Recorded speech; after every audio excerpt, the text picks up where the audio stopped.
based field software? Yeah, so to give you a little bit of background, we have Timberline right now, or Sage.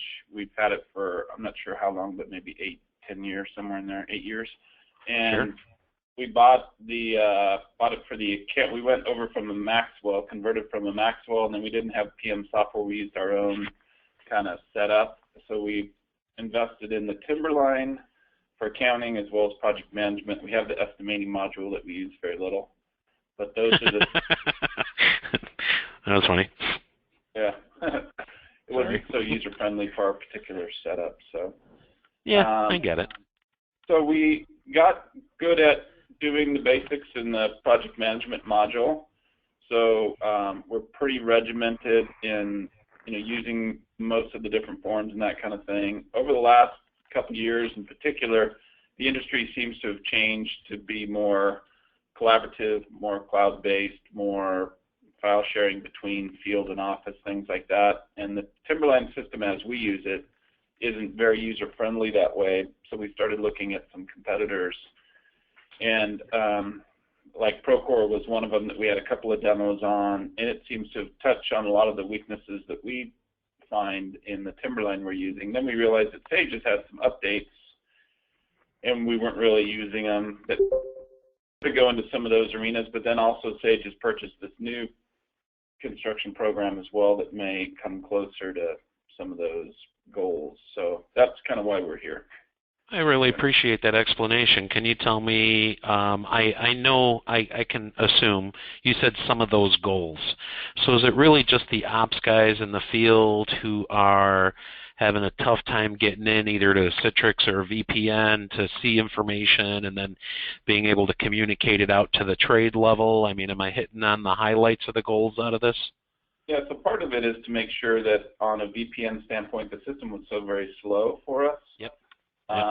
And so the project coordinators could not go out to a job site meeting and either take notes or do anything in real time. They'd have to take hand notes, come back, input it. So the Timberline seemed to be slow in certain arenas. Also, some of the newer tools, I don't know if you're familiar with PlanGrid, but some have downloaded the PlanGrid app to be able to manage plan software. And then it has some cool things that it can do on a punch list standpoint, managing between the plan and some notes on the plan and sending it out. And so file sharing, having kind of an in-house FTP site, we do Dropboxes now, but some of the ones that are more cloud-based have unlimited file share opportunities. And also the guys in the field right now are on laptops, but some of the newer wave, we're trying to move them over to tablet, be more tablet-based. Do you have a flavor on your tablets? Are you an iPad, or do you let them pretty much choose what they want? We would get all the same. We haven't gone there yet, but a couple of us have Surfaces that we use that's more Microsoft-based. But you get the new ones? Those are pretty solid equipment, man. That's pretty cool stuff. Yeah, that's nice. So, but we'll get them all the same when we do that. But just the way that they can access, right now the field does not access Timberline because it's not very field friendly. Sure.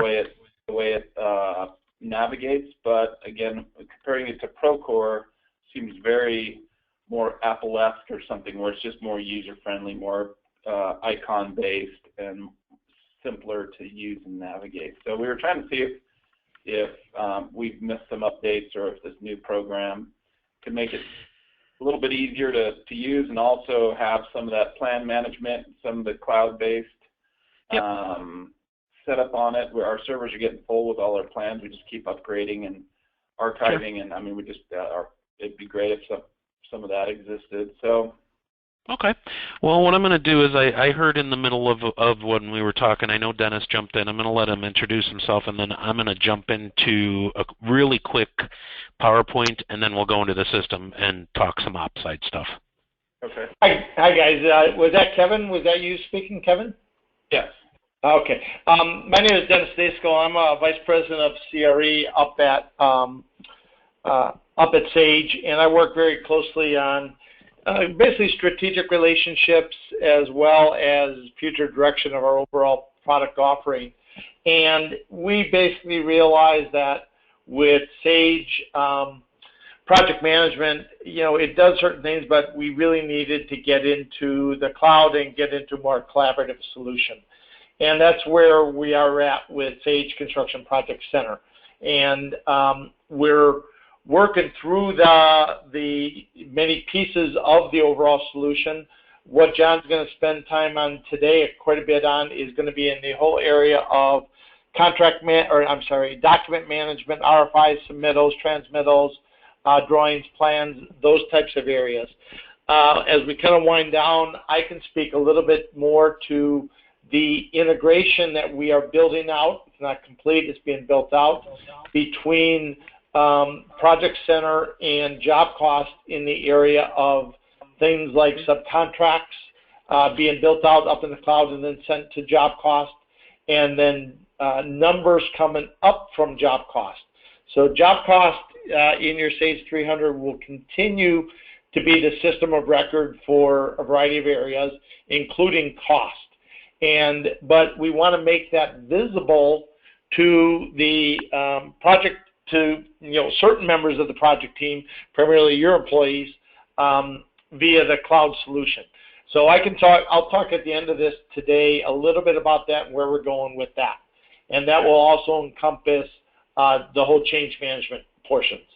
So John's going to spend time on the document side, and then we'll wrap up a little bit with direction of cost management, change management. Okay. Okay? Okay. All right, I promised you guys a short slide deck, so I promise I'll make it really short. Basically going to give you a dive into both of the products. I'm not going to do a deep dive. I'm just going to talk functionally from an ops standpoint. Stop me at any given point in time. I do a lot of these. Sometimes I go too fast, and if that's the case, by all means, slow me down. Let me ask you off top here. I'm sorry, go ahead. Bid Center and something else. So are those two different? Bid Center and Project Center, are those two different products? They're actually integrated into the same suite. So it's what you choose. If you want them both, there is a separate cost to have the invitation to bid management. Mm-hmm. But we think that with the integration of being able to solicit and rate your subs and then buy them out right from the solution in the cloud and converting them over to project members for the collaboration, we think there's a benefit. Are you guys using a bid software now? No, we use our own bid invites. We put the plans in a link. We send them out in a Dropbox kind of thing, and we manage it in our own. We manage it through our own files, and then we move them over to Timberline when they become jobs. Cool. All right. Well, like I said, I'm going to show them both to you. We have a certain part of the market that's really diving into the I-square foots and the grade beams for invitation to bid. We don't see anything that really integrates as well as what we're doing. And just to kind of give you a complete picture of the project life cycle is why we start out with it and then roll into the ops side document management stuff. Sure. Now, and what you're showing me is not what we have now. It's the new program. Is that correct? That is correct. Everything I'm going to show you today is in the cloud. Okay. Okay. Cool. I speak ops, so I know that the problems you guys are having, access to your information through the VPNs is horrible. Keeping stuff current, collaboration. I know the issues out there. We see this stuff and speak to it a lot, so this is a really simple one. What we're going to show you today is basically Sage Construction Project Center. It's just a way for you to have mobile access or mobility, if that means a laptop or a tablet, and organizing your guys out in the field so that you truly do get a little bit better handle on the risk management of documentation. But ultimately, just getting you into a collaborative environment. So your architects, your engineers, your subs, they're all kind of playing from the same sandbox. The Project Center itself, it's role-based, and what I mean by that is as your PMs buy them out, and architect can do specific things, subcontractor can do specific things, and ultimately it's to kind of break down the silos. Your MEP guys are pretty tech-savvy, but they're all doing their own submittal logs, their own RFI logs, they're all working off of their own environments, and really what we're going to show you today is how to streamline that really into your external teams with your internal teams, and just giving you a really good way to kind of see it from a 20,000-foot view how your projects are running. So what we're going to cover real quick is collaboration with the roles in security. It's third-party validation, so you can see what everybody's doing all the time. Talk to the shared logs or one central sandbox. It's basically, and I have not corrected my typos in case you guys hire any vendors or vendors. We got that one covered. The project center is the PM, the cost management, and closeout control, and then the bid management is really managing your contacts consistently. You know, I know if you guys are doing it internally, I know what your challenges are. There's 6 different ways that people are listed in Outlook, and, you know, did you get the right email address, stuff like that, and then rolling it ultimately all together. So I think I did that in 6 slides. I promised you a really short deck, and that's what you got. All right. Okay, we're going to jump back into that when we're done, though. So what I'm going to do is I am going to log in basically from a project manager's view. I know that to speak to the different roles or the different views. I guess what I'm going to do is I'm going to start with a PM, and then I'm going to show you like how it changes for an architect. It's pretty simple. It's just an interface that they log in on. Let's see if I typed that in correctly, which I'm sure I did. When they log in, just a simple interface. When we talk about how the sites are really, where we've really focused is spanning the generations. If you're used to clicking down through a tree like you would in your Windows Explorer to find your documents, we see the younger people hating the trees. They don't want to do that. They want to work entirely from a little website type environment. So you can close all of that down. We spend a lot of time on usability and the way things work for people. So you see right now as a project manager being able to go in, you get a lot of different views, you get a turnaround dashboard, you get a lot of information. So to speak directly to the role-based, let's say that we had an architect log in. They have the same tools per se, but they just don't have as many tools. So when they come in here, you can see different things. Their project management tools are trimmed down. There's no project setup. A subcontractor would only be seeing RFIs and submittals. So really depending on that nuance of how the roles actually participate in the project depends on how it works for you. What I mean by that, like as a subcontractor can't ask an RFI directly of an architect.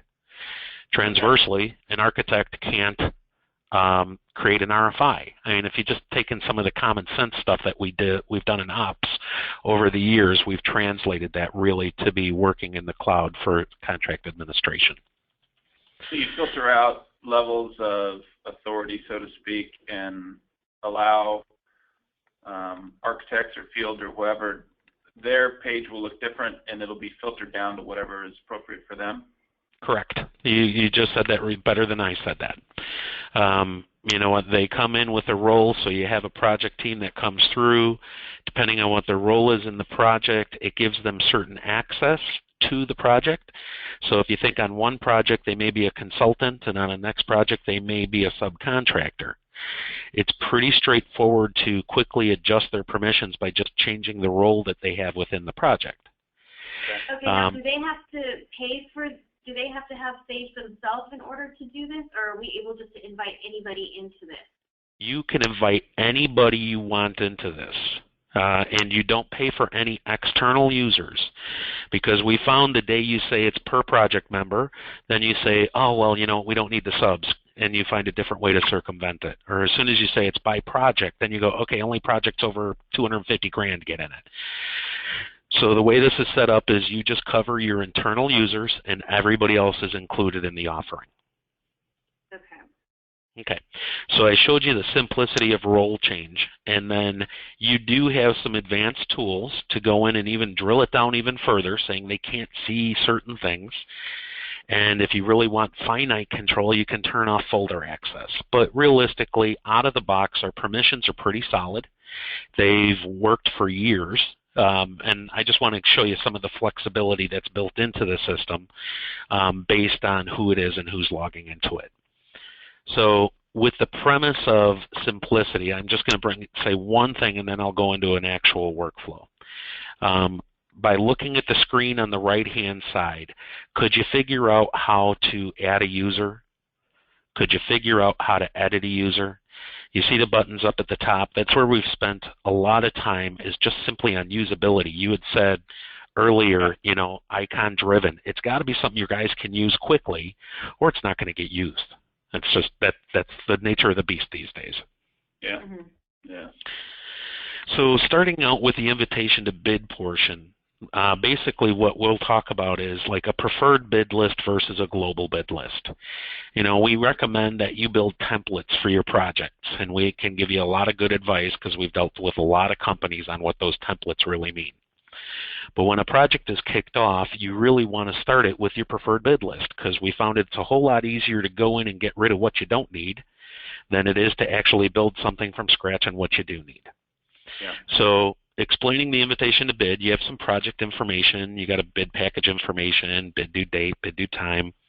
You get a nice little rich text formatting area where you can put in as much of the information as you want, very similar to what you're doing in Outlook with your links.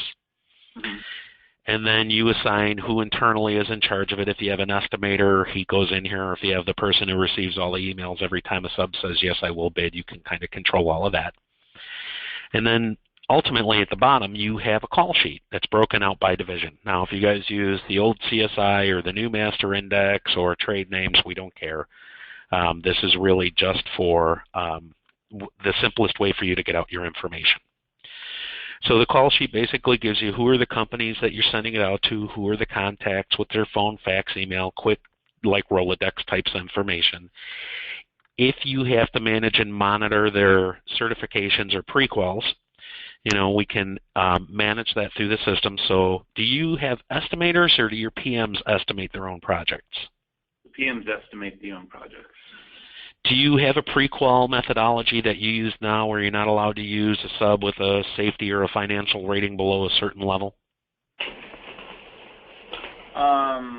No, we're not that sophisticated. We're not an open shop to like Public Works or anything. We are largely invitation-based, so we have relationships with the subs. We might just pick a union only for certain situations or non-union for certain jobs, you know, whether we're in San Francisco or South Bay.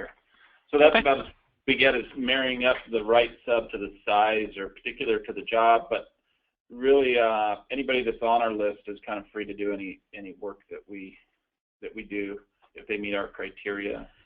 Got it. So we usually don't take blind bids. Yeah, okay. Just if you ever run into that environment, know we have some controls there. The call sheet itself is interactive, so you can have a few people working on it. He said he'll call us back so that you don't have two people calling the same guy come bid day. So just simple places to keep notes. It populates for everybody to see. It's in real time. At this point, this call sheet can be used in a few different ways. We do have the directly built-in file sharing and documentation that they can have access to. Ultimately, when you send out the invitations to bid, you get a choice. You can send them out by email or by fax, or let the system figure it out with how the end users want it. You know, if they say send them only by fax, it goes by user preference. So they ultimately get an invitation to bid that says, you know, John's invited you to bid this, say yes, say no. When somebody comes into the system, they actually get a customized form, and I'll bring this up in the PowerPoint after we go through the system. When they come in and say yes or no, or if they attach their bid and send it to you, your PM will get an email saying, hey, Goki from Flooring Inc. said yes, here's his information.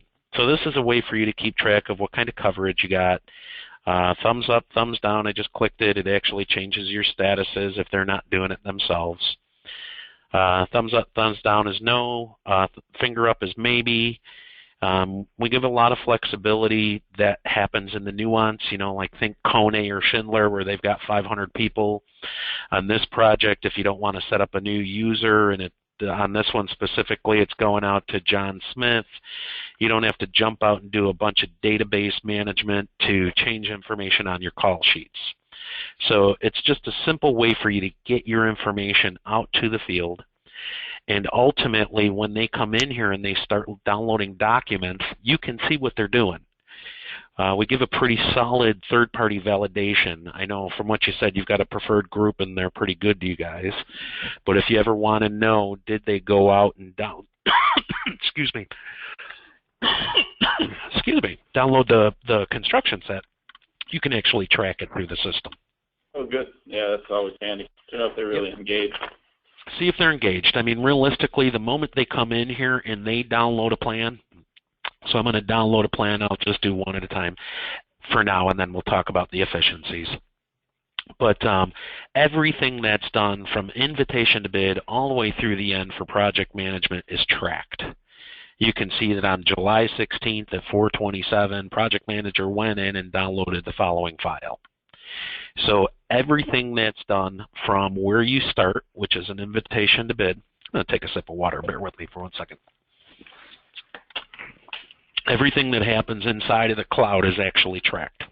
So the third-party validation is big. You can do quick call sheets.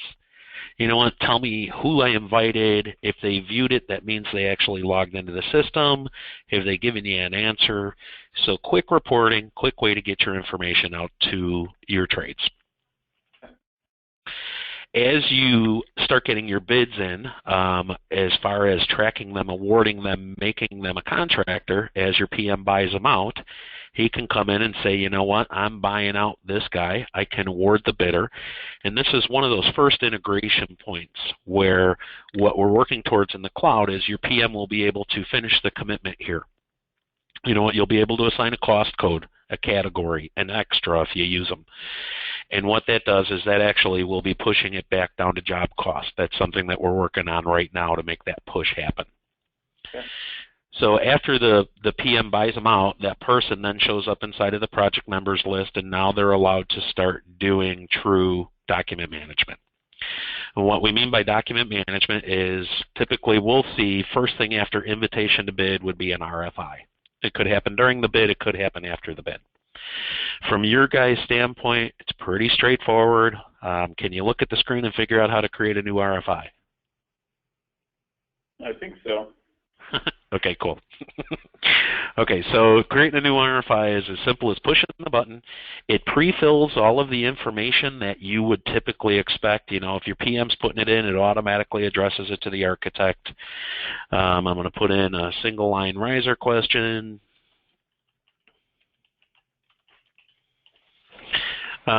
He just puts in his question.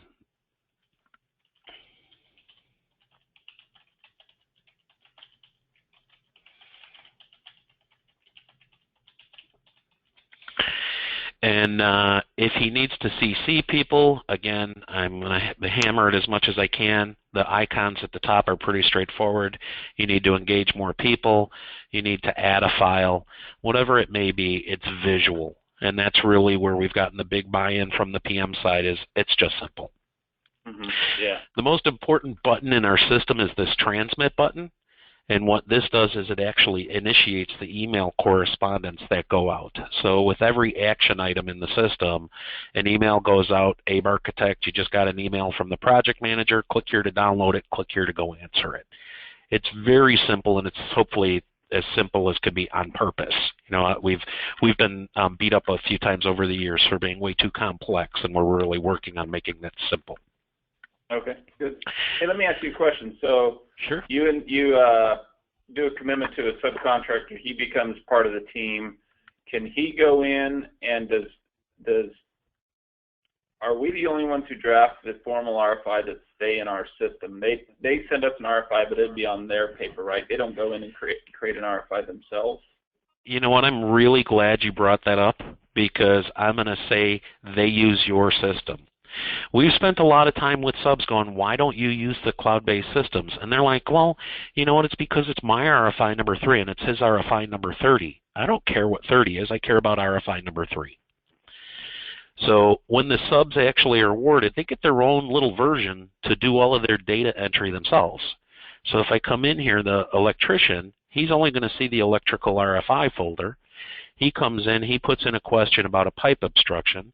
It's his RFI number 16, and it actually relates over to contract RFI number 24. So Sub has a very simple interface. You saw how simple it was to ask an RFI. And you know what? I'll actually take you through that process because I know just see it visually. SCPC ELEC. He's logging in now, Kevin, as a subcontractor, the electrical contractor. Okay. So first thing I want to point out is look at how few things he actually has to do. He gets to deal with submittals, RFIs, and punch lists. When he goes into the RFI section, he doesn't get to see the other folders, all that other stuff we were seeing. So it's simple for the sub. He comes in, it automatically goes from the electrician to the project manager. Notice that it filled it all in, and he asks his own question. Now, when your PM gets this email and it says, hey, Ernie asked you a question, your PM has one of two things that he can do. He can come in and say, all right, you missed it in the spec or you missed it on the drawings, and actually respond. Or if it's something that's truly relevant that requires a contract RFI, he just forwards it and it becomes part of the contract RFI process. So no, it's deduplication. There's no redundant data being typed in. Your PM doesn't have to take their email and copy and paste it into a database. Okay. So, and what the sub sends, that was going to be my question. What the sub sends doesn't get broadcast to the team, just comes to us. We determine if we want to make it a formal RFI to the client and architect. Yep. Okay. All right. So if you look at this as an example, the safety inspection issue, which was electrical RFI number 5, the PM actually answered it. It's not related to anything in the contractor's folder. So a sub can only ask an RFI of the PM. He can't go to the owner. He can't go to the architect. It's pretty much locked down as to who they get to ask questions of. Got it. That's good. All right. So, start of the next generation of getting your total team engaged in what you're doing.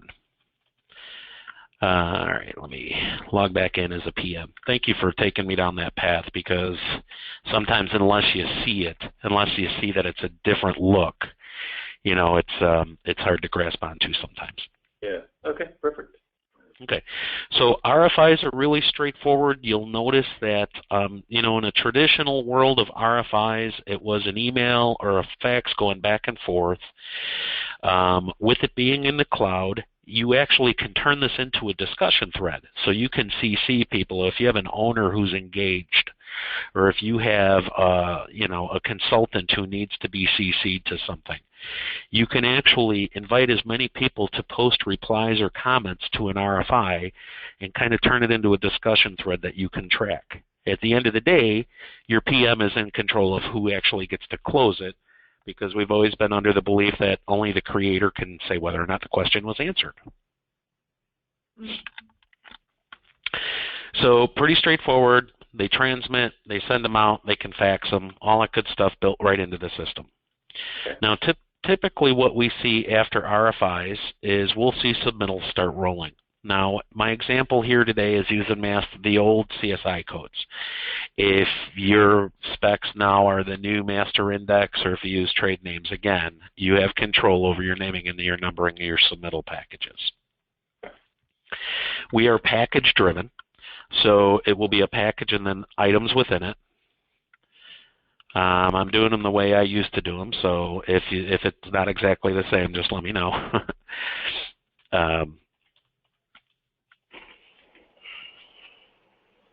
You can come in, so I've created a package. It's my second package inside of 03300. I'm going to create 3 items in here, and I'll actually send it out for electronic markup and review by the architect by the time we're done. All right, so I'm going to say this is mixed design for grout, and it's number 1. It is some calculations. If you want to track it all the way down to your CSI codes, pretty straightforward. It automatically calculated out 10 business days. I'm going to send this out for approval. I'm going to create a couple of more items here by just, not typing again. I said save and copy. I want to make mixed design number 2. Everything else came along with it. I'm going to do one more item just so I can show you the return process that an architect would run into. Okay, so I've come through, I've created a submittal package. Pretty straightforward. I just created 3 items. We can import all of these from Excel. Do your guys do pending submittal logs? Yeah. Okay, so we can import what we just did. You saw the manual process that happens online. Now I'm going to put up some shop drawings to go with this. Everywhere throughout the system you can drag and drop into this green area, so it is drag and drop enabled, or you can go and browse for it and hit save. So I've gone through, I've taken my shop drawings that I got in from my sub. I've got 3 items that I'm sending out to the architect. I'm going to submit them. And what this does is it automatically generates a transmittal, you know, because you're still going to have stuff like a project sample. Think about a brick. And you'll still have to be able to print out a transmittal. So it's going from the project assistant to Abe Architect, create him a transmittal cover page. Here's all of his items. There's his attachment. It's as simple as that most important button again. All he needs to do is hit transmit. The architect receives an email. Within that email, would you like to see that portion of it, or should I keep flowing? What do you think, Shelby? I got Shelby here. She's the mastermind, so I'm letting her. So you're saying the email that goes out to the architect? Yep. Or the email that comes back from the architect? Either one. You know what, I'm going to log in and kind of show you both sides of it. I'm going to jump into Google at this point because I've got all the demos set up. I don't want to redundantly do them, but I'll show you one so that it is so you see kind of what they're doing. I think this is SCPC.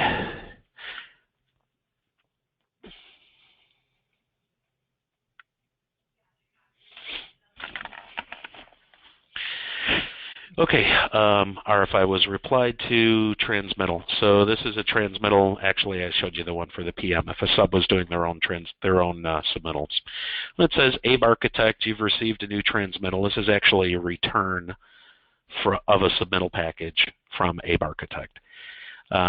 If you want to download the submittal package, click here. If you want to go in and work on it, click here. The emails are very simple, and that's on purpose so that they don't get caught up by spam cops or, you know, all the rules we have now on our emails is to not being spammed. What if we wanted, though, to specifically say something in that email? It would just have to be on the transmittal? Yes. Yes, so the remarks. So if you type something in the remarks section, it would actually show up here. You know what? We don't track them reading that portion of it. We track when they go and get it. So I'm in Chrome. I'm going to click on that. I'm going to say takes you directly to it.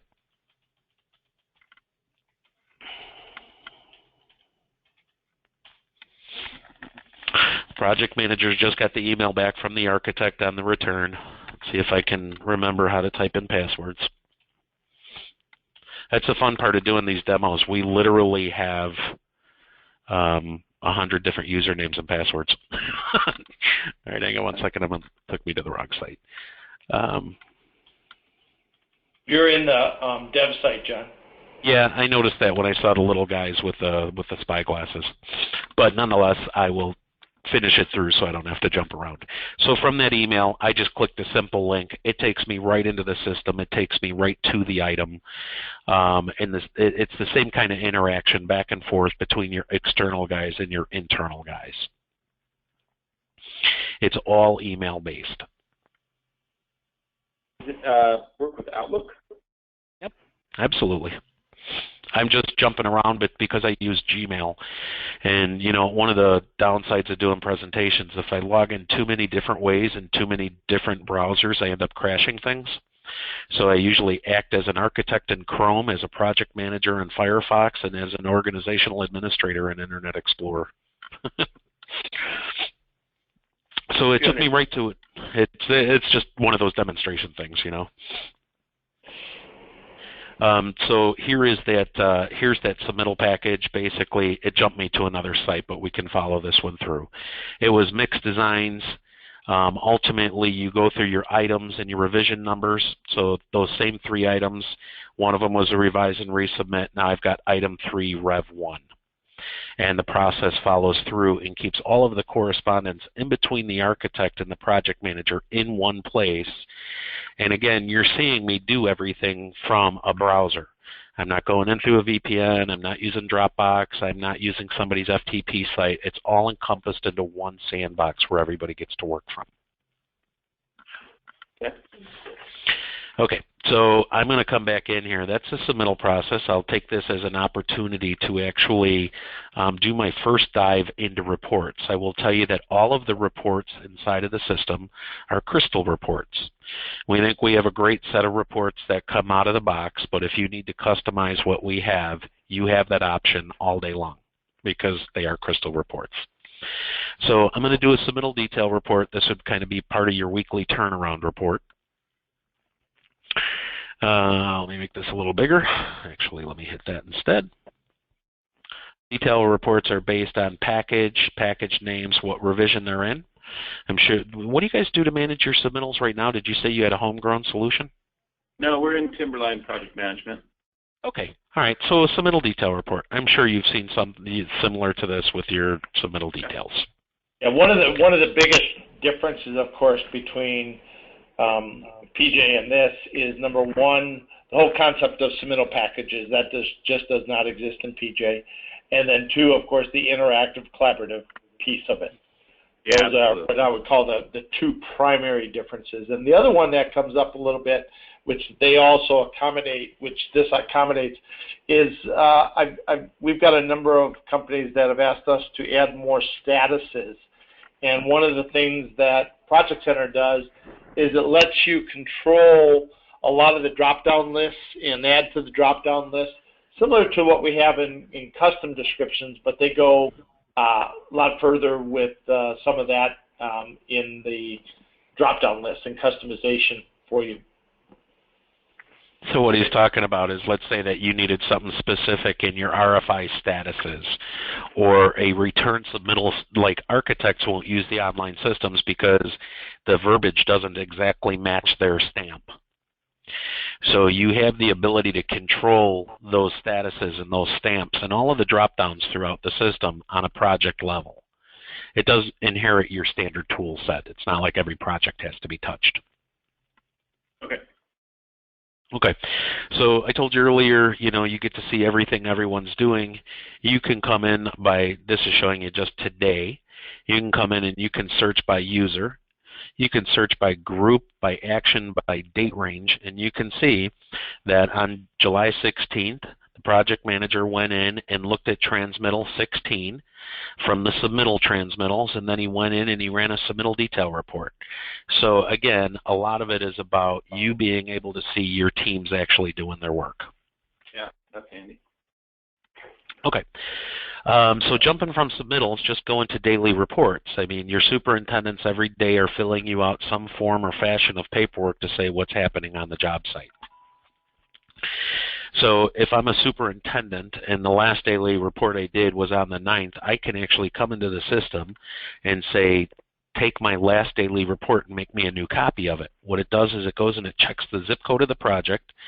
It tracks all weather events that may come along with that project on the day, and gives them enough area to put in their descriptions for visitors and comments, but gives them really simple tools to track man hours on site.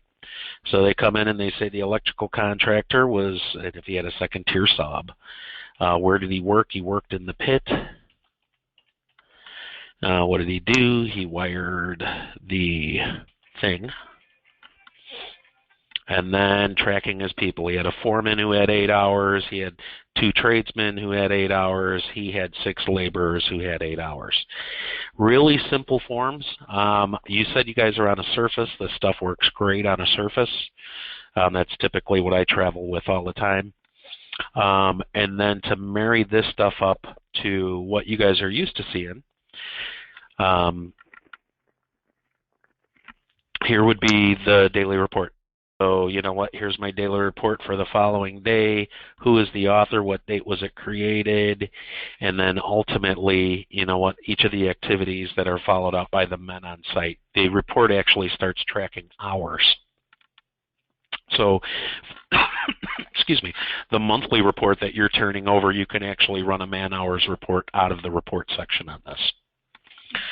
So that's really, superintendents dig this because it's simple. You know, we've been told a lot, don't get in the way of the superintendents because they're the guys doing most of the heavy lifting out in the field.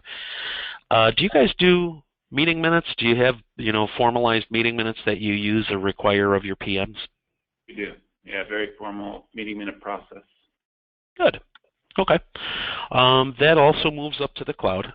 You'll see that it's a pretty simple form. Again, I'm going to say a lot of simple and easies in here. It shows you your attendees to your meetings, what's the meeting number, the notes before and the notes after are your header and footer that print out on the meeting minutes, and then ultimately their minutes down below where they can come in and actually enter and manage the minutes as they go. So I'm going to do some for today, or I'll do some for yesterday. They come in. I'm sorry, go ahead. Document kind of thing? At least it looks like it. Yep. As close to Word as we can get on the internet. So I come in, I got my date, I'm going to copy this out. We talked about safety issues were discussed.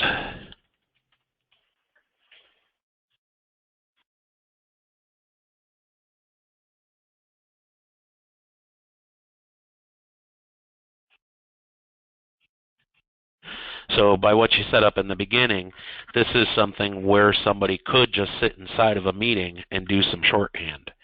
You know, you could be doing these on the fly as they're discussed. I'm going to come in here, I'm going to put my date in again, I'm going to come down here and say schedule is behind. Make up time with masonry. So as fast as you can type, you know, no VPN, get your stuff going through, pretty straightforward. We support both Type A and Type B meetings. So Type A are new topics every week. Type B is like your new business becomes old business, becomes ongoing. Okay. Pretty straightforward again. What you're going to see is out-of-the-box templates. If you have a meeting minute style or template that you need to be matching to, you can do that through the system. So you got your meeting minutes, your header, what's the job, here's the notes for the header and footer that I was talking about in those two boxes, and then your minutes follow up. You know what, safety review, safety issues were discussed, concrete guy. If you have responsible parties or people who need to be listed next to the minutes, those also come into the forms. Pretty easy, pretty straightforward, and meeting minutes is a good place for me to tell you about the scheduled reports that come out of the system. So if you have your OACs once a week, let's say Wednesdays at 10 a.m., you can set up every report in here to be sent out on a schedule without having to log in. So typically what we recommend is that an open RFI log, an open submittal log, an open PCO log in last week's meeting minutes go out the day before the OACs so everybody knows what they're walking into the next day. And really it's a nice way to automate kind of like a turnaround report. So it'll automatically be sent out. You don't have to send them out individually? That is correct. So in your dashboard controls, you can create custom dashboards, but just as easily you can go in and schedule your RFIs to go out. This is an RFI report. We're saying send it out weekly at 6 a.m. to the following people. And then you pick your people, and whoever you set that up to now gets this report every Tuesday morning at 6 a.m. I don't know why this display is bouncing around on me. Seemed like when I did this it looked right. All right. So this report gets sent out 6 a.m. weekly or every weekday, and you can pick how it gets sent out. And you can say this project's only supposed to run until September, so don't send them after September, so you don't even have to come back to remember to turn them off. Every one of those reports that happened from the system can be set up to go out on a schedule. So when we say for Camp Randall, I want to send out RFIs or submittals, open issues. Overdue items is really cool because it checks all the modules to see if there's anything marked as overdue. And you can send that out to, that would be more like a manager's report. You can send out a PCO report. You can send out a punch list report, a daily logs. You can have that report come out once a month without the super having to go in and actually print out his hours, meeting minutes, documents. If it's a report that's available, you can schedule it to go out of the system. Okay, so we've covered basically, we go RFIs, we go submittals, daily reports, meeting minutes. Expediting is really a place where you can control expectations from your subcontractors. This is kind of a hybrid submittal and managing lead times location, where you can go in and say, for this contract that I bought out against this face code, I expect samples and product data for the acoustic ceilings on the following date. And by the way, there's some lead time because these are custom acoustic ceilings.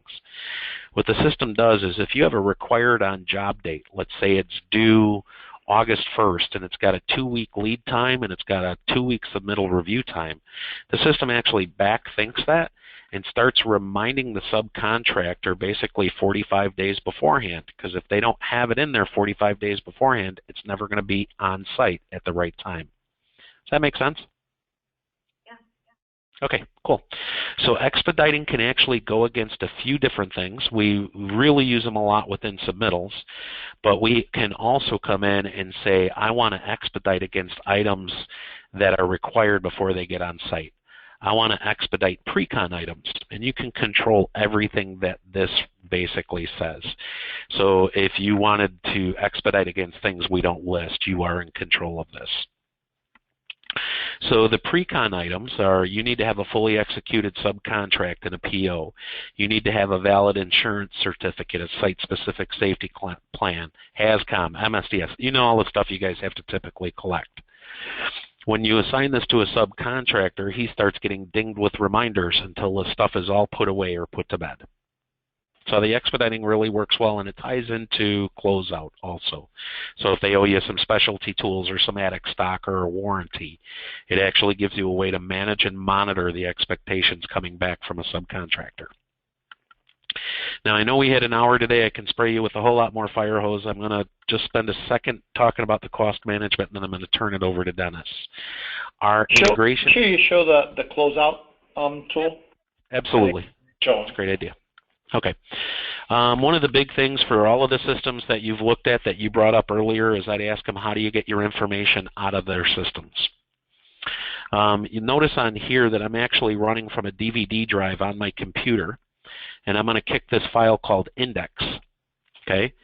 At any given point during the project or after the project for your owners, you can say, give me the project information.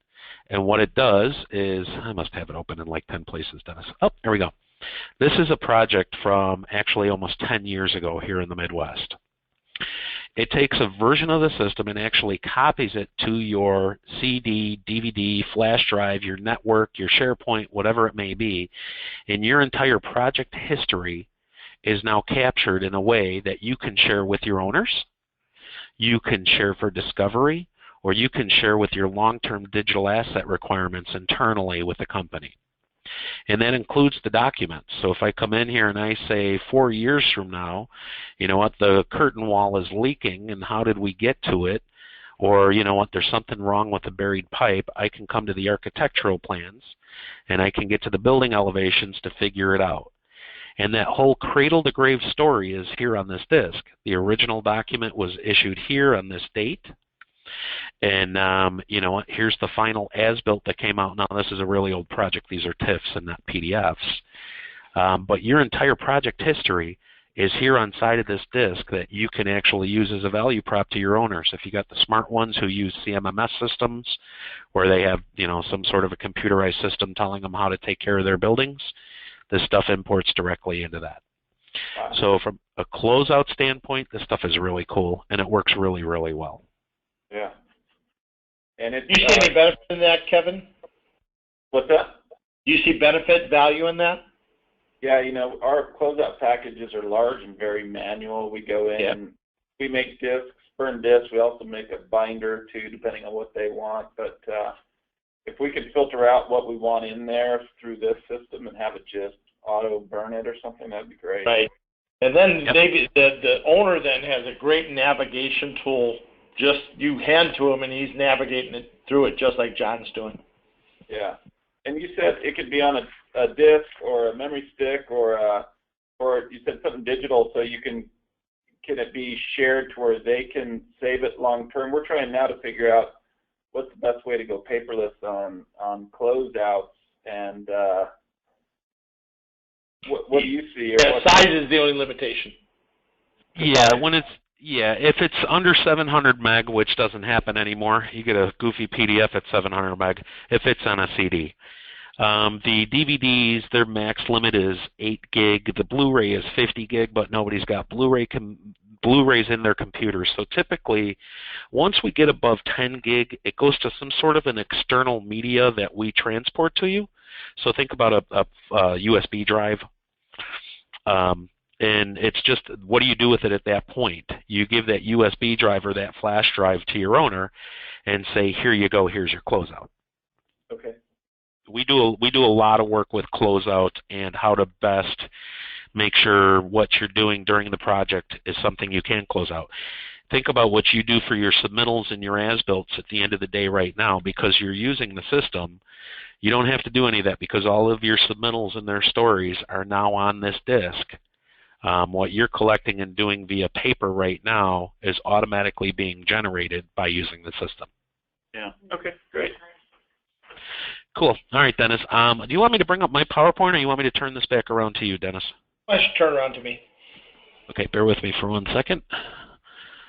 We used we used some different presentation tool in the last meeting. I got it. I have to figure out how to use it. There you go. Yep, perfect. You have a little TV screen in the upper right-hand corner you need to turn on.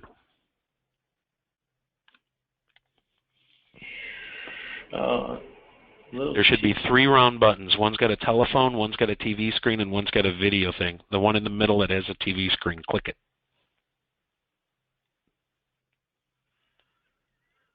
Okay. Can you see my screen yet? Yeah, you just popped up. Okay. What do you see? I see a half of a Windows thing, and it says My Assistant on the right-hand side. Okay. All right. So you should be able to see a PowerPoint. Yeah, you just dragged it into the window. What I'm going to talk a little bit about is I'm going to go into the site first.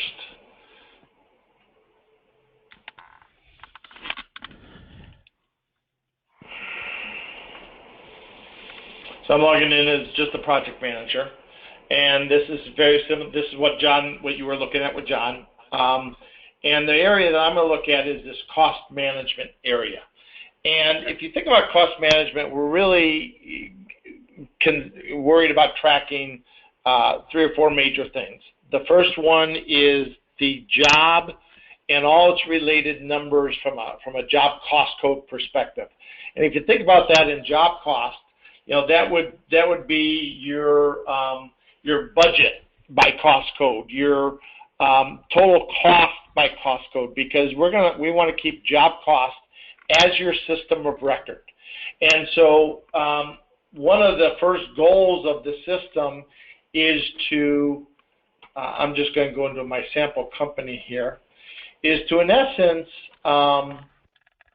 bring into the project site here, let me start, certain numbers. And so, for example, I'm going to go into an inquiry here. I'll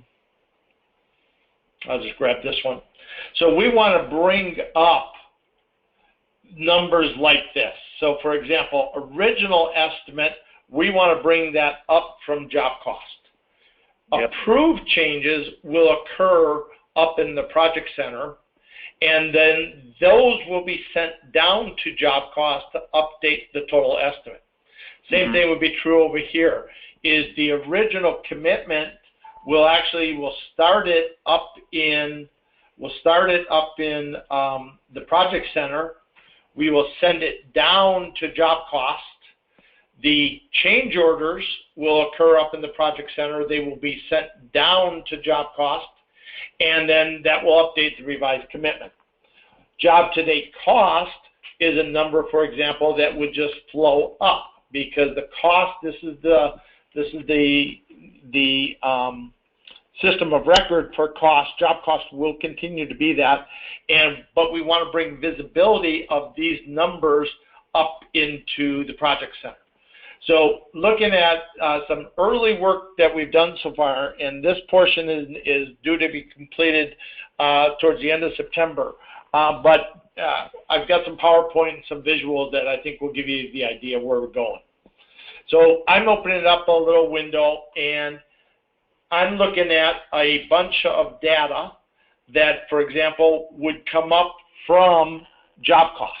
So as a result of the integration, we'll be pulling up extras, cost codes, and categories, and then related amounts. And I made a comment earlier that the budget or the estimated amount, original estimate amount, goes directly into job cost, just like it does today. We're not going to change that process, but then we pull it up so it's visible here.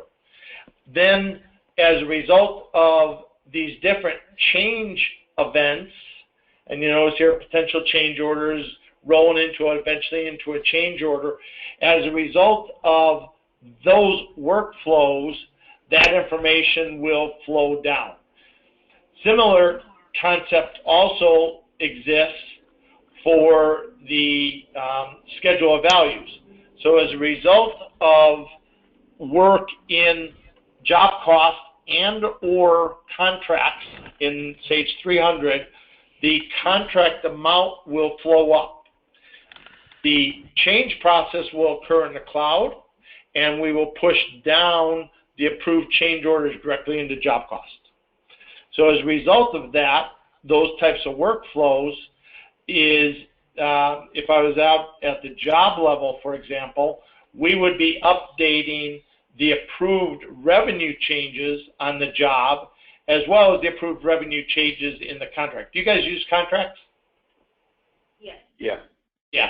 So this is just a different inquiry I'm showing here, but the approved changes right here would get updated to the job, plus they would also get updated to, let me go back to here, to the contract amount. So as a result of the integration, for example, these 16 line items would flow up to build those 16 line items, and then change orders would flow down to populate this number, because again, we want contracts to be the final system of record to tie out with job cost, and they'll update the job cost numbers as well. So that in kind of at a very high level is where we're going with the integration. Now, we'll also be doing the same thing like John mentioned in the whole area of commitments. And so, for example, as the if you use bid management, and even if you use bid management, the vendor would automatically be set up for that project, and then you would start building out the subcontract agreement.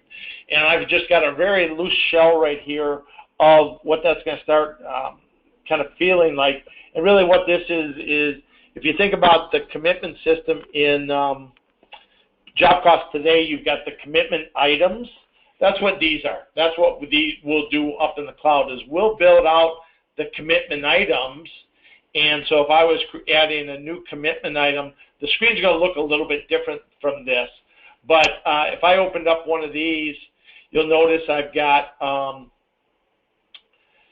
commitment item, the commitment amounts, and then I could add new commitment items to it, which is where I basically put in the cost code.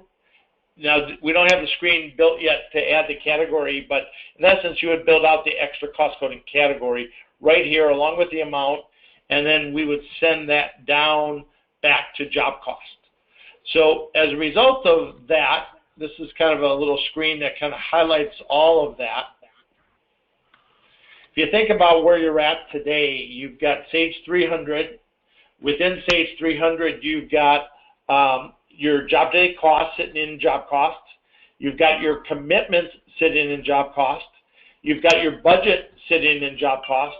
You've got your schedule of values either in job cost or contracts. And then you got a bunch of vendors out there. So then you also have, if you think about today, you've got your commitments, and those commitments integrate with this committed cost column on your job extra cost code category.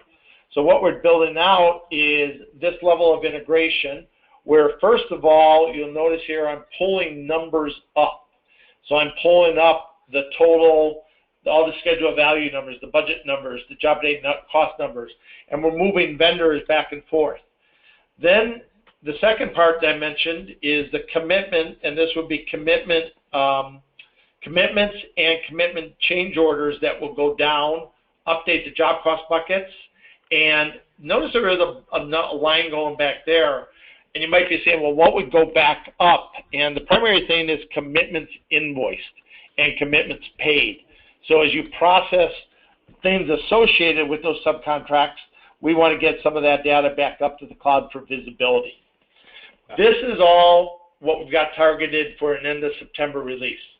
Once we get that done, we're then moving on to, and we've actually built out a lot of the back-end components already, and we're working on the cloud components now, is the whole concept of change order requests and change orders all go through a work processes to eventually get approved, and then we send those back down to the schedule of values and the estimate. So as a result of the work process in the cloud using these different tools that we've got that are being built out for change management, as we get this change order approved, it will update those different buckets down in job cost as well as in contracts. So that's kind of what we're working on, and this is all being done via what we call a connector. So this sits up in the cloud. That's everything that we've been looking at so far. We put a piece of software on your server. That piece of software talks to Sage 300 CRE. And it's through this mechanism that we exchange data back and forth. And one of the things we've been working on over here is what we call APIs that truly message the data back and forth. We're not using imports. We're not using exports. We're using true programming to make the two talk together.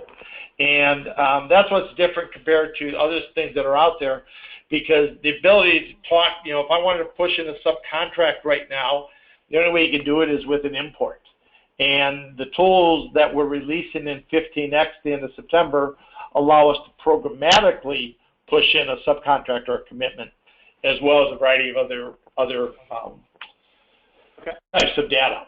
So that kind of, at a very high level, gives you kind of an example of where, or hopefully a picture of where we're going with the integration. Does that make sense? Do you have questions there? No, that largely is exactly what we do now. There's some double entry between our PJ and our contract side, but we have some custom reports that, that's how we track at the end of the day. The reports that I run are just what you showed original. We manually enter the original contract amount. We take it off, right? Yeah, okay. We enter an estimate in which is the baseline on the left. Yeah. And then we go in and enter the actual contract amount. Gotcha. Build the bridge. Yeah. Yeah. Yeah, no, that all looks familiar. I think we've done some crystal reports that kind of look exactly like that. Yeah, and one of the things we really didn't want to do is we didn't want to, we know a lot of companies have done a lot of work based on these job numbers. And we didn't want to, force companies to have to change their job cost system.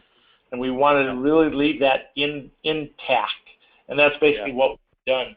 And, if you want to, sometime even next week, if you wanted to get together for, a half hour and show me a little bit more of what you're doing, I'll be more than happy to look at that and just kind of say, yep, we're 100% in alignment with where we're going. Yeah. Mm-hmm. Okay. All right. Okay. So you said that is September, end of September? Yes. Yeah, so basically the timeline that we're looking at, let me get there here real quick. And so let me show you these two slides real quick. This is an example of kind of the types of numbers you'd be looking at today, but we're just going to move those up to the cloud and make them more visible and easier to reach without doing a VPN. Same thing would be true like with contracts. You have that today, and we're just going to move that up into the cloud for you to have better visibility to it. Yes. I'm almost there. Oh, shoot. There it is. It's in this slide. So basically where we're at today, we've got all the project management stuff pertaining to documents and RFIs and submittals and all that. That's actually available today. Invitation to bid is available today, but it's not doing any integration. That's why we call it standalone. Come fall, which is our release date for version 15 of Sage 300 CRE is the end of September, which we're timing. That's got all the integration capabilities, and so we're targeting that release as the fall, late September, early October, as the first integrated release, and that will exchange vendors, companies, contacts. It will also exchange the job hierarchy, which is, again, job extra cost code category and related numbers. That then will have visibility up in the cloud, and then we'll have workflows in place to push down commitments and commitment change orders. Also, right around that time, we'll be releasing our first mobile app. That mobile app will be primarily targeted for daily reports. Okay. Then we move into the latter part of December, and we've already got the back-end work to do this integration in place.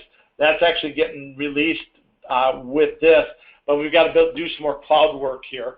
So towards the end of the year, will be, what would happen is you would get an updated version. Everyone who's using the software, we would produce an updated version of the project center and a new connector, and at that point we would integrate what I call the upstream change orders that would affect the contract totals or the revenue totals and the budgets, and that would also deal with internal change orders as well. Right now, if we implement this, we would continue to manually enter those into Sage 300. Is that what that would be? Yeah, if you said I want to start a project today, you would start over here, and you would, in essence, emulate what we're going to do today. You could actually just do that all through job cost, and in essence, just enter approved change orders directly into job cost. Okay, and then we would piggyback on that as we release this. You would then switch that over and start doing that in the cloud. Right now, though, are you able to do subcontracts and sub change orders? No, that's going to be coming in the fall release. In the fall release. Yes. So, because we do that through PJ. So. Yes. Yeah, you just keep doing that through PJ. Right. So if we were to start this now, we would have to still enter subcontracts and sub change orders through PJ? Yes. Yes. I don't think I would start this until either. Yeah, and it's kind of like if you were looking at PJ, what you would do is everything that you do off this menu, you would do in the project center. Everything you do off this menu is what we've got to wait for until we get the additional work built out. Okay, so December. So that's a good way to look at it. Yeah. Okay. Sounds like next year. December, yeah, maybe next year. Now, what's the cost for this? Okay, so the pricing on it is basically it's priced per. We have what we call bands of users, and we have a standard version and an extended version. The standard version is basically everything that it doesn't include the cost management, doesn't include the change management portions. The extended will include the change management portions. The RFIs, like John showed you, identical functionality. Submittals, like he showed you, identical functionality. But the primary difference is the cost management pieces. So basically, the way it's priced is these are per month. This is number one. It's a subscription service. So as part of the subscription, you really get three things. You get uses of the software. You get updates to that software. So because this is a true cloud-based SaaS solution, when we update it for one person, we update it for everyone. So you don't apply updates or anything like that. That's all done in the Microsoft Azure data centers. So we would do that. That's number 2. And then number 3 is the support is built right into these pricing. So your current business care pricing would not change as a result of adding this. So your internal, so per user, it's basically priced at, if a 5-user band would be $249, or you would, based on this conversation, you would be an extended user, $399 per month. The bidding portion as well? No, it does not, and I'll show you that here in a second. So this is primarily the project center, and these users, let's see, we just came off another demo, and I can't remember if John answered, if you asked this question or if the other ones did. Internal users are your employees, and so your superintendents, your project managers, your project engineers, your project assistants, or whatever the roles are that you have that would need it. That's what those users are targeted for. Upstream partners, owners, engineers, architects, or downstream subs, they basically get to use the system free of charge. Okay. So if I'm just going to pick a number, we'd be right around, say we're 20. Okay. If we're 20 users, the extended price is $13.49 a month. Yes. Yes. Okay. And you could as you start on the system, you can start with 5 and then increase it up to 10 as you add more projects and so on. What we typically are suggesting is you start adding, using it for new projects, and because we really don't have conversion methods to pull in all the past data and so on. So we would typically say start with new projects and then build that up. So this is the project center pricing. The bid management pricing, if you look over here, really got 2 prices. One is $9.95, and that's an annual subscription to do as many projects bids as you want to, but it is a single user environment. And then the basically unlimited is $24.99, and again that's unlimited projects. That includes access by the subs. There's no cost of access by the subs. Now we have a special tool which we're not releasing yet. We're going to be releasing this later on, but we've got a deal where a subcontractor that is pulling down data can actually subscribe to this $10 what we call premium data service. And really what that does, it provides easier ways and more efficient ways for them to download and place drawings in their environment. And for example, one of the pieces that's in here is if a sub is using on-screen takeoff as their takeoff tool, this automatically loads the project directly into their on-center software. And for the extra services, and that would save them, roughly about a half an hour per bid. So over the course of a month, if they do 5 bids with you, that basically pays for itself very quickly. So that's kind of what the pricing is, and this is an annual subscription, whereas this right now is a monthly subscription. One of the reasons is we know that over time you're going to fluctuate these from month to month to month to month. And we wanted to facilitate that fluctuation. Is internal, so user bands means employees? Yes. Yep. Projects. So even if we started to float only a dozen projects while modules were getting online, we would still need to cross over all the teams, so I'm not sure how much we'd be able to. Yeah, and those are concurrent users, but the last thing you want to do is be in a situation where a project manager goes to use it and you can't get in because there's not a use. So, you want to weigh on the side of making sure you got the coverage you need. Got it. Okay. Okay. And it's relatively easy from one month to another to just bump that up. It's just a phone call to us. Okay, I think that makes sense. All right.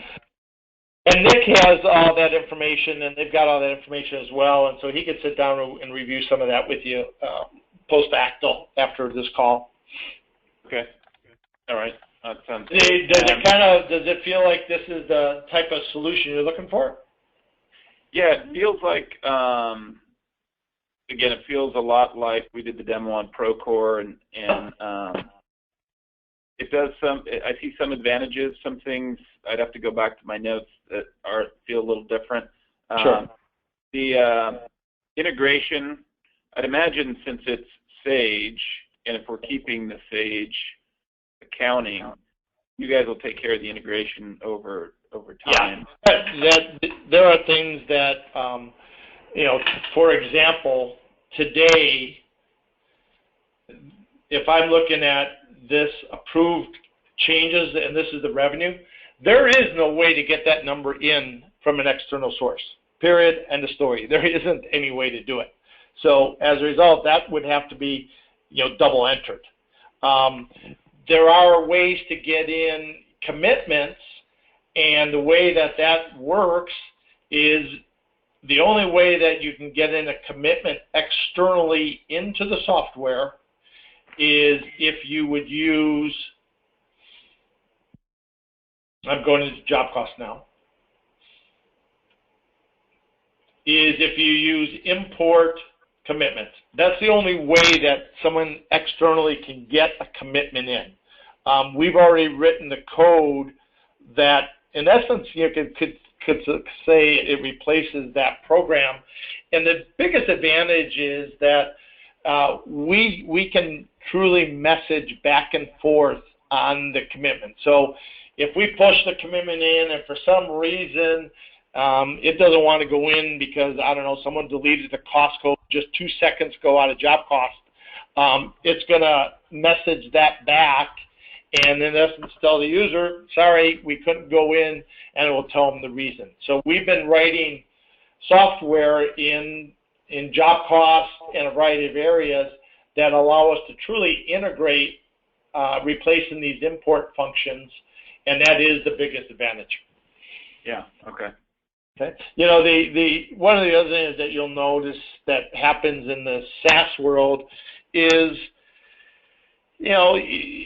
the software changes more often. So you add a feature here, and it's easy for us to deploy it because the burden's not on the customer to deploy the changes. And what happens with SaaS software or this cloud solutions is changes happen more often. And one of the reasons you have those changes is for competitive reasons. So, I don't even like to talk about what a feature is that's in Procore or not in Procore, because tomorrow it might be added and vice versa.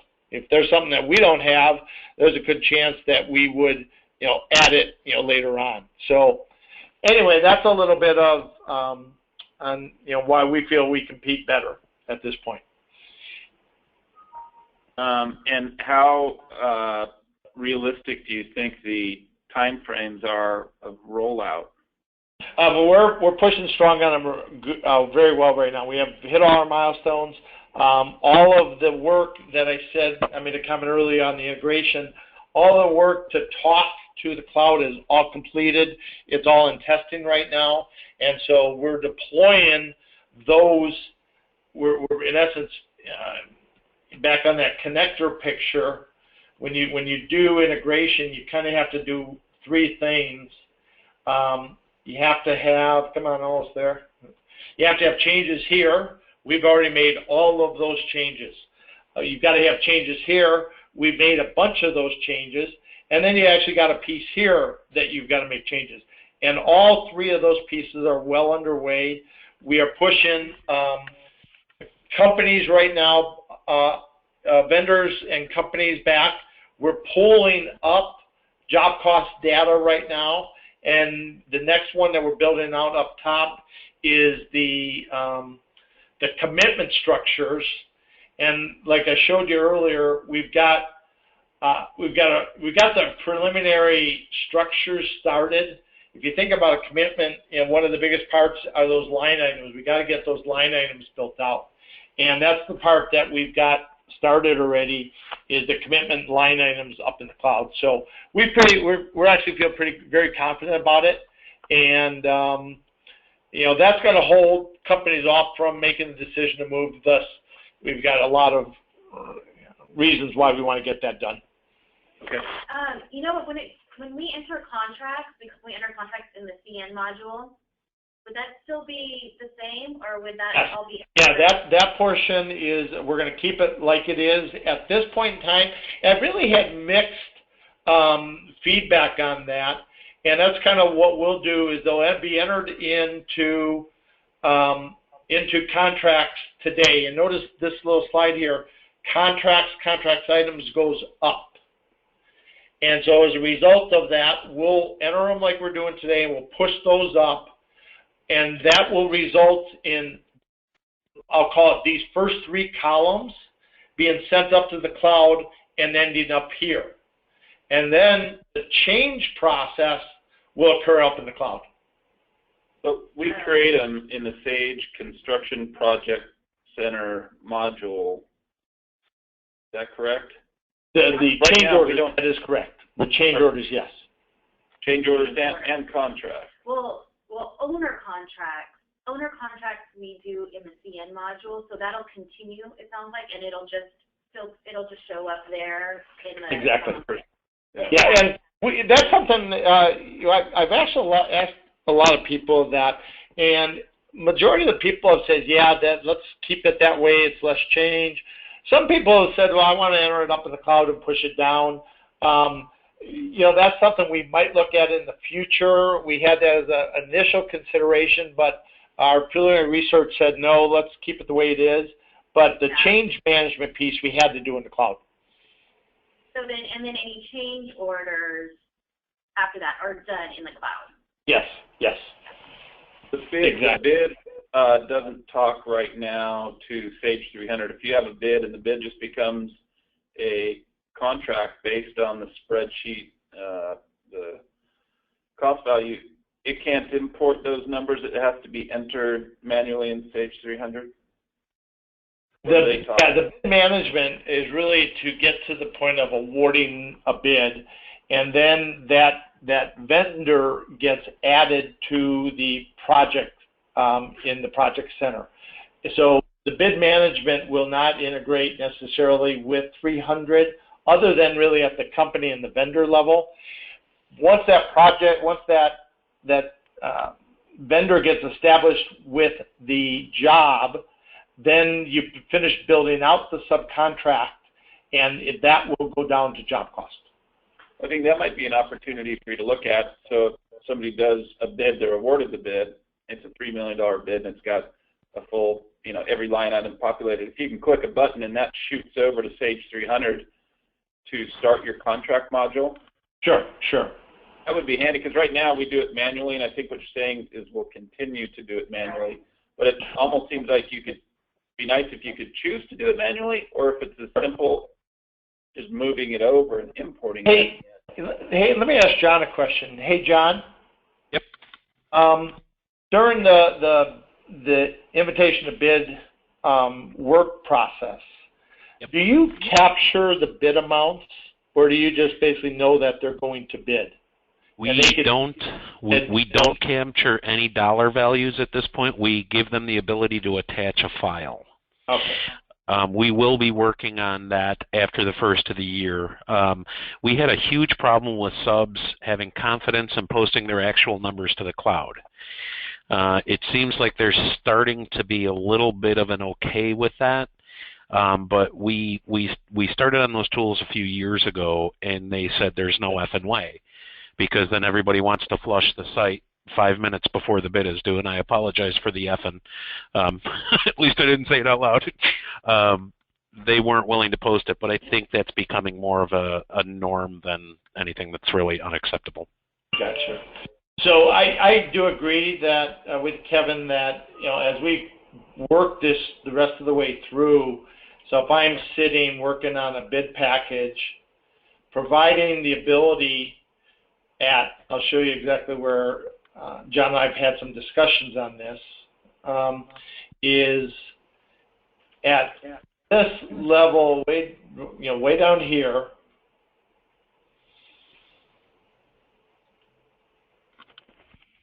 Basically, at this level down here, be able to get some numbers, and then when that is awarded, start. And again, I'm using the word start the build out of these amendments. Yeah. And so what we'll do today is we basically set up the subcontractor on the project, but you have to build these out today.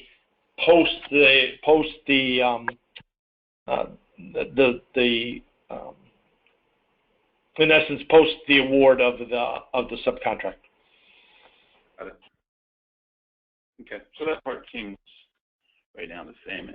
What I was trying to verbalize is if you had your full CSI task code breakdown that goes to the owner, it'd be nice to, if it didn't change and you locked in when you lock in, is click it and send it over to not sub-base, but more internal management to accounting. So Gotcha. Accounting could set up that overall contract amount, because that's manually entered for us.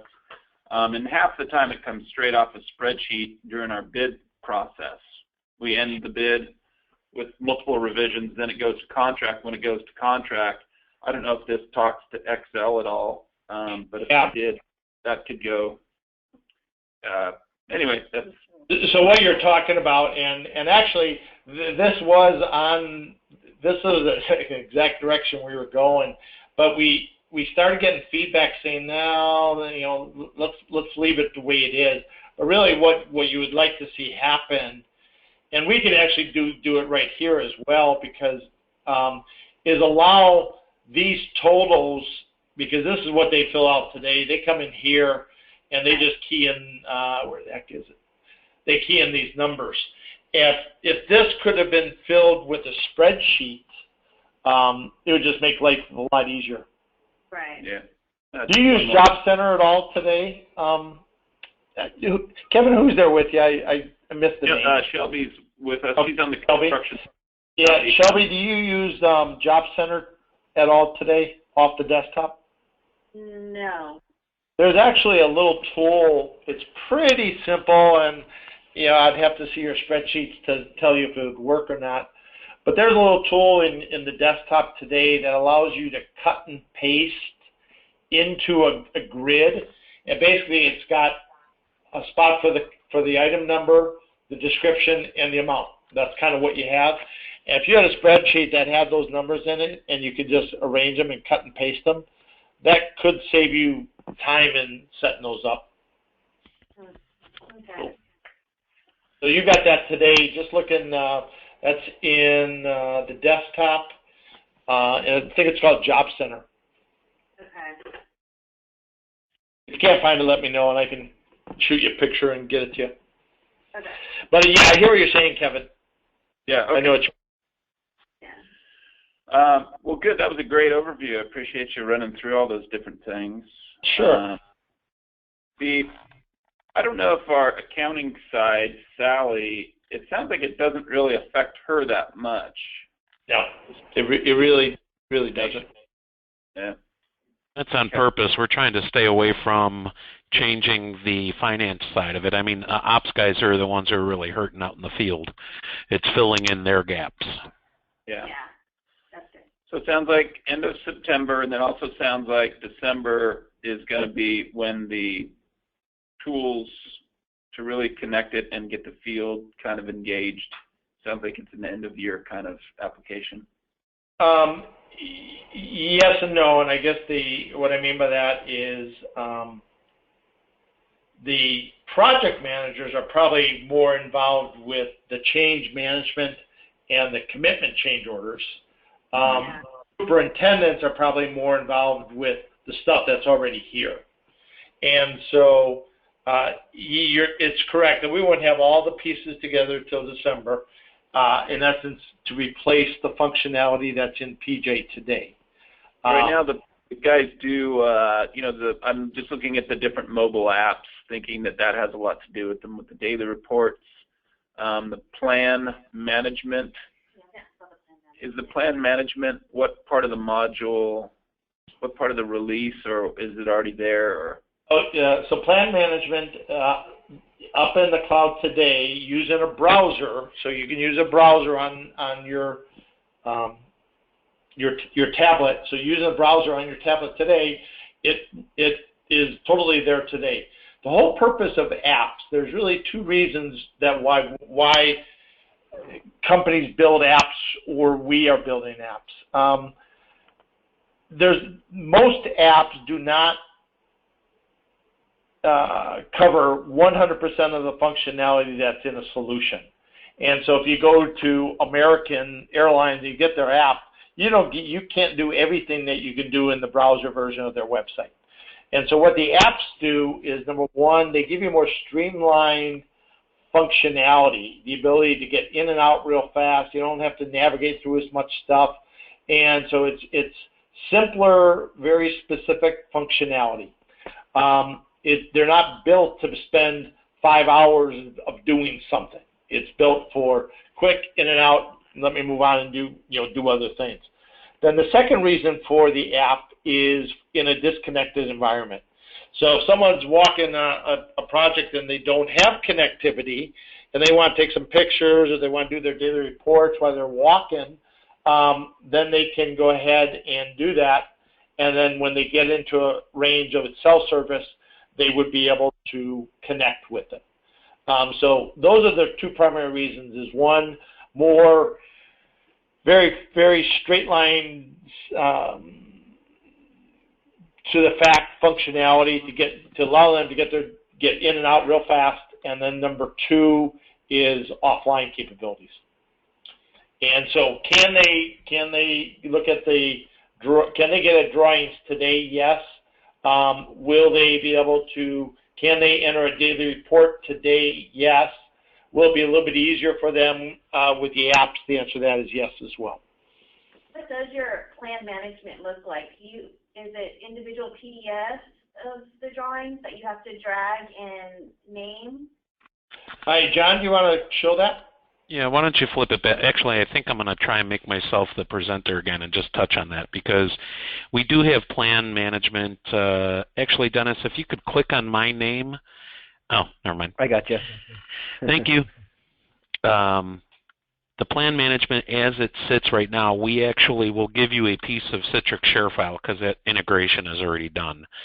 What that means is for what you're using Dropbox right now for, we would migrate over. And there is an app available with Citrix share file right now that you could use to include your field. So hang on, I've got too many browsers open.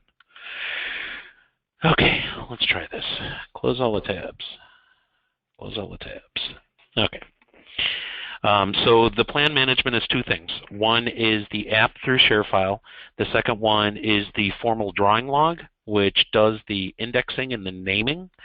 And we really recommend the two go together. Now the drawing log like what we already have in PJ? No, I'm gonna show you the cloud side of it. Okay.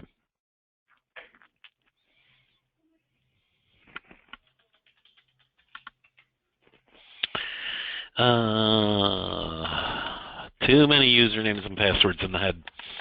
Okay, so right now, if I go into the straight contract document management, meaning the plan area, we recommend you set them up on folders. I'm sure you're doing some sort of that now. What we do is you have the individual sheets. When somebody goes to get them, if you look at when I mouse over this and it says A02.pdf, that's the original file name.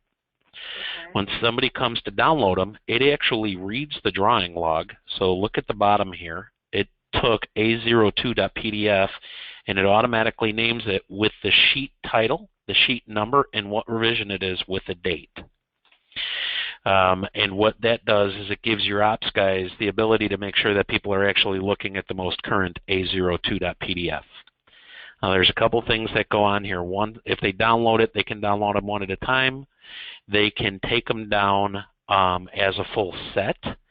So when I open this, I'll give this one a second to show you that when you download sets at a time, it actually creates all of the folders for you and does all of that indexing we just talked about. So it creates your job, your current plans folder, and it actually includes the sketches. So, think about how many times sketches don't get looked at. So it renamed all of the drawings with their revisions. So if I were to right now want to share these out to the field, I would extract this to my share file. I would take this and put this down into the site. So here is the point where we share out to the field. When you say Dropbox, this is what we say share file.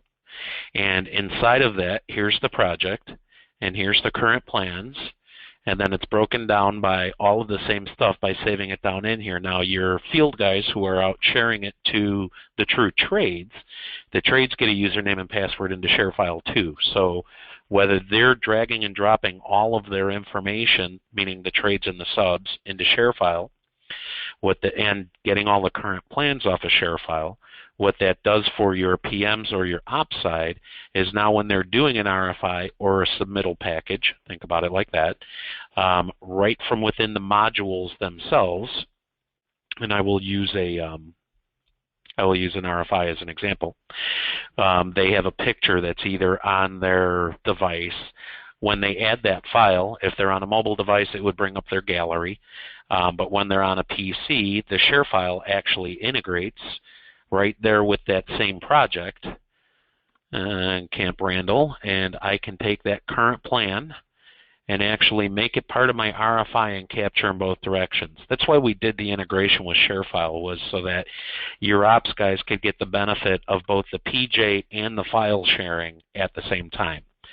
So in your question where that started with the PowerPoint on the release schedule, the second release going into the document section is a direct integration from mobile apps to this portion, which will be our next step of file sharing. But we will include in what you guys are doing file sharing directly integrated into the system right now. So two quick questions. As you talked about, the superintendent can access the plan, and I saw the method of that. When he goes to make an RFI, one of the other programs that we're looking at that was pretty user-friendly in that respect is they could take and kind of blow up a picture of a restroom or bathroom and write right on it with a tool saying that there's a dimensional conflict. It would save their notes like on a PDF Acrobat Writer kind of thing, and save their notes, integrate it, attach it directly to the RFI as it gets sent out to the team. Okay, so let me ask you a question about that. Do your guys right now use Bluebeam in the field? We don't know. Right now our RFIs are more manual. We write them in the office here. They might send us attachments or markups, but we don't do... Okay, so I know what you're asking for, and that's not going to be until the app is actually released for the RFIs. What we do right now in that environment is we found most contractors, or the lion's share of them, are using Bluebeam to mark up a PDF, and Bluebeam has a direct integration with ShareFile. So by default, they can use a mobile app, use Bluebeam, mark it up, save it into their ShareFile, and then it's in the RFI. I know that was we're looking to kill one of those steps coming up when we release the document portion. So I'm going to tell you that there's a method to do what you're saying right now, but right now that's a 3-step method. Yeah. Okay. All right. Okay, I might have some follow-up. I don't want to take the time now because things are rolling in my head, but I might have a follow-up question, kind of net it down to a few little questions and see if we can roll. Yeah, so why don't you do this, Kevin? If you could run those to Nick, and then Nick run them to me, and then I'll get an answer and then work back through you. Okay, sounds good. Super. Perfect. Well, yeah, go ahead and put those together, and we'll work on getting those back to you. And if you got any more questions on the integration, please include those as well. And we can go from there. Great. Well, thank you very much. Yeah, all right, guys, appreciate it. You all have a great day. And